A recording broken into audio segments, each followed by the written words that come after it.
Hi kids, welcome back to Sunday School Online. Today we're going to be continuing the story, a little bit of the next story after the story of Joseph.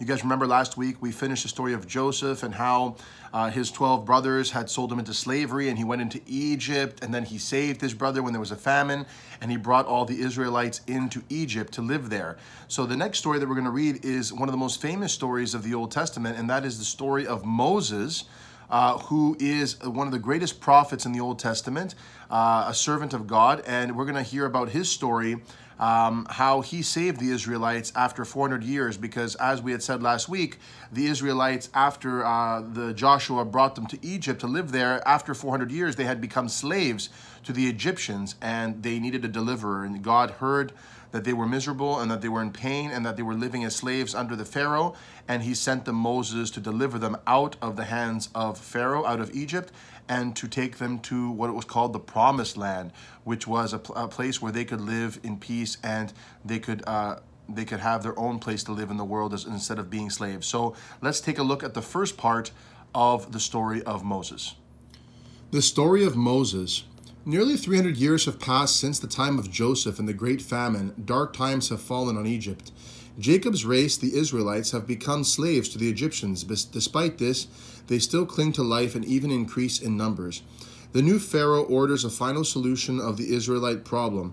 A newborn baby boys are all to be drowned at birth in the river Nile. This is because there were so many Israelites that the Pharaoh was afraid that there would be too many of them and that they would fight for their freedom. So he decided to kill all the newborn babies.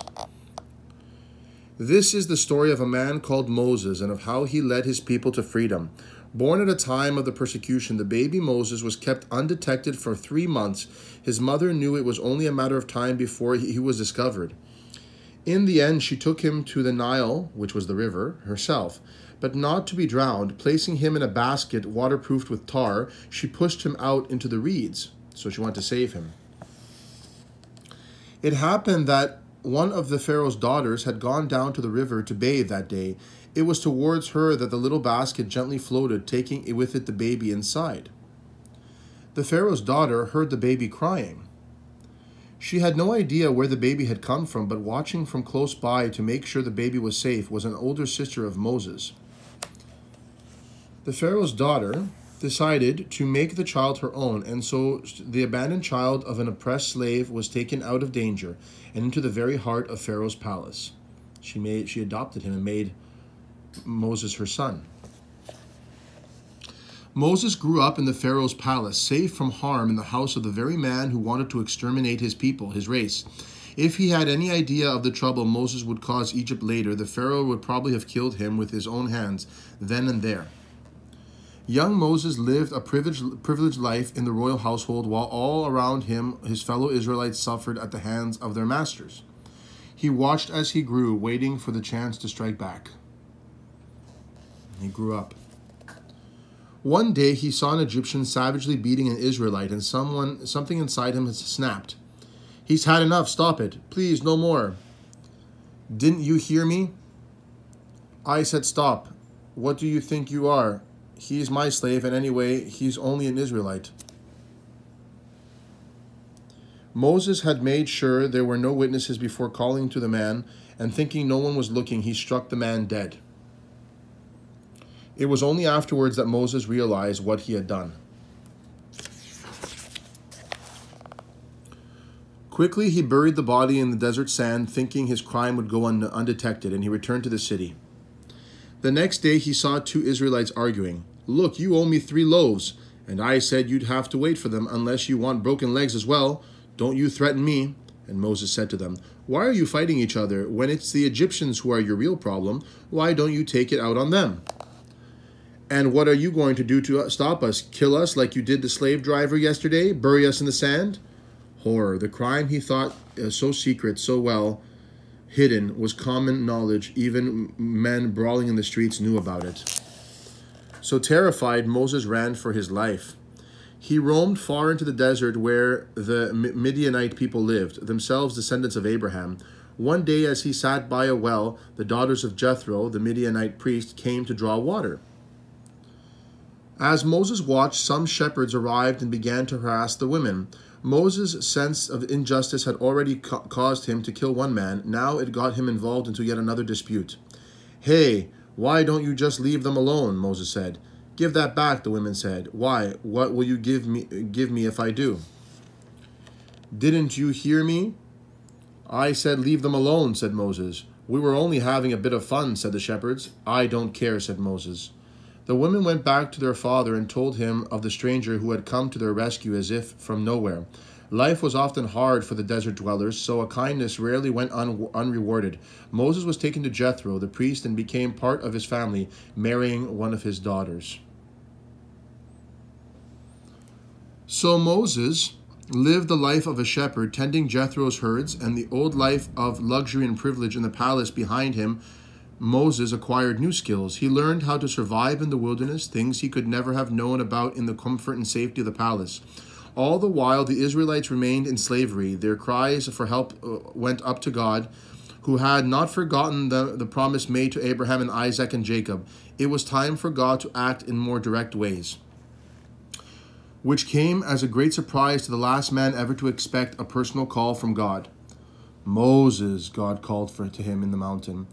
And he was tending the sheep on the slopes of the Mount Sinai when he saw a bush on fire. As he went to have a closer look, he saw that although the branches were inflamed, the bush itself was completely unharmed. "Moses," a voice said. "Who is there?" It was then that a voice spoke to him. Moses was terrified. "I am the God of Abraham and of Isaac and Jacob. Take your shoes off, for you are standing on holy ground. I have seen the misery of my people in Egypt, and I have come to rescue them, to take them to a land overflowing with milk and honey, and go to the Pharaoh and bring the Israelites out of Egypt." "Me?" said Moses. "Who will believe me? I'm not a good speaker. Who makes men speak? Who makes them see and hear? I do. You have a brother, Aaron, and he can speak for you. I will help you both." "Please send someone else," said Moses. "Go and gather the leaders of Israel together. Tell them that their God has sent you to lead them, and they will believe you. Then go to Pharaoh, and I will make him let my people go." "How will they believe me?" asked Moses. "You are holding a staff. Throw it to the ground and then watch." So Moses threw the staff on the ground. He did as God said, and the staff turned into a snake. "Now pick it up by the tail," God said. And Moses picked up the snake, and it was a staff again.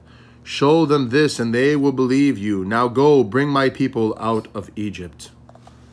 And so Moses went. So we see, kids, that in the first part of the story this week, we see how Moses was supposed to be killed by Pharaoh when he was a baby, because Pharaoh was killing all the firstborn Israelites, and how he was saved by his mother. He was put in the basket and put on the water, and he was found by the Egyptian daughter of Pharaoh, and she raised him as a prince of Egypt. But as he grew up, he found out who he truly was. He tried to save one of his people by killing an Egyptian, and then he ran away to hide his crime. And when he was in the wilderness, in the Egyptian desert, he became a shepherd. He married one of the sheikh's daughters, Jethro, the sheikh of Midian, and his daughter Zipporah, and he became a shepherd. And God spoke to him at the burning bush, which was the bush that was on fire, but it was not really burning. It was like a miracle. And God told Moses that he must go back to Egypt and help save his people. And so Moses now is going back. So next week, tune in. We'll see what happens when Moses goes back to Egypt after many, many years of being away, being a shepherd in the desert, and what he will say to Pharaoh, and how God will speak through him, and how God will make the Pharaoh listen and let all the Israelite slaves go to be able to go back to the promised land. Tune in next week, guys.